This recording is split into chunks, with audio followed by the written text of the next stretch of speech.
I'm here to tell you I'm a living, breathing example of what happens when a satanic cult abuses your children. The devil to me, maybe 10 years ago, was something that was, I went to Catholic church. I'm still Catholic and Christian. I went to church, and the devil was something out there that you didn't want to talk about at night, and you didn't talk about in the dark, and it was just something in science fiction movies. My children disclosed just sexual abuse in early 1993. They were masturbating. They were pulling their pants down at the supermarket. They started having oral sex with my St. Bernard, inserting pens and pencils into the dog's rectum. The behavior got worse and worse and worse. I woke up one morning. I don't usually talk about this stuff. I woke up one morning to the bread, the butcher block that you cut bread on, because I'm a vegetarian, so it wasn't a butcher block. And there was a huge bread knife in the middle of the butcher block with a big pool of ketchup in the middle of it. And that was on my kitchen table. And I said to my children, what is this? Who did this? What does this mean? And my son John said, Mom, this is some of the things that we have to see and that have been done to us. I knew I had a big, big problem, and I had no idea what it was called. I called all over the country. I had children's drawings for the police. My husband was under arrest for sodomy and oral sex with my children. And I had all kinds of drawings that had circles and people with, there was black candles always in the middle of these tables, and all this oral and anal sex pictures. And I went to the Catholic Church and I said, I don't know what this is, but it seems to me these drawings are significant. There are all kinds of symbols I don't understand, and devil heads and goat's heads, and I had no idea I did not know what satanic ritual abuse was. Church asked me if I ever had a psychiatric exam, and I said, actually, I'm completely sane. I just know that there's symbols in these pictures.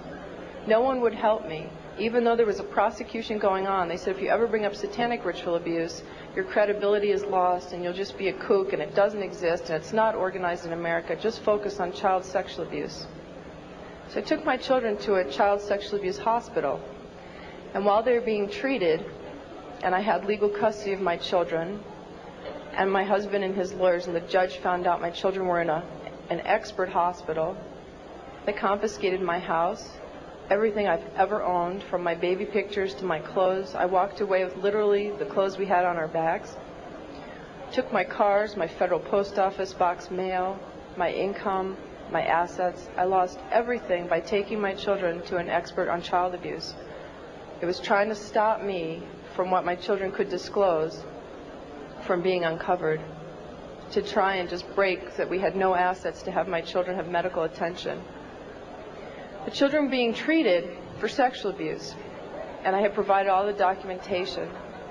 And one day the doctor said to me, I need you to come into my office. She said, this is a classic case of SRA. I had no idea. I mean, SRA, is that like an Irish Republican Army thing? I don't know what SRA is. She said, satanic ritual abuse. And she showed me the drawings that the children were doing in her office, and they were of blood sacrifice, of people cutting their arms and dripping blood in chalices, of chalices with devil heads, and on and on and on. It includes group sex. It includes children being killed. And I remember I just felt like my guts were just punched out of my body. I did not know what to do. I didn't know where to go. I called every organization in the country asking for help, children's organizations. And no one wants to acknowledge satanic ritual abuse. And all the child abuse organizations only say that they lobby. They don't actually help people. And so my quest to save my children has taken me here. And as a consequence, and I can tell you here today, there are other mothers who are here today to ask me for help who have children that were victims of satanic ritual abuse. And it's really hard for me because I'm only one person, and my life has been annihilated, although I have to say it's being rebuilt for the better. But John and Ben, my boys, are 11 and 8, and have lived for 15 or 16 months in the home of a satanic abuser who has been documented as a member of a cult, who 25 people and the state's attorney in Connecticut are investigating and have substantiated sexual abuse and the cult. And yet the governor and no one has been acting to protect my children. So it makes me wonder just how high this goes.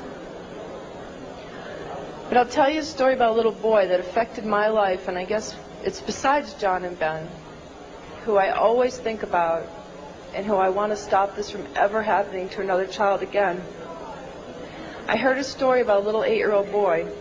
His mom had taken him to protect him, and they were found. And I had been underground for 3 years, by the way. The mother and this little boy were found. The little boy was taken to a basement. He was crucified alive. First he was skinned. When they torture the children, it causes a physical reaction of the endomorphins in your body to just increase because of the terror and the pain. So when the Satanists drink the blood, they actually get like a chemical, a high, like a drug high from the blood of a tortured victim. I need each one of you to know this is not a fairy tale. This is not something out of science fiction.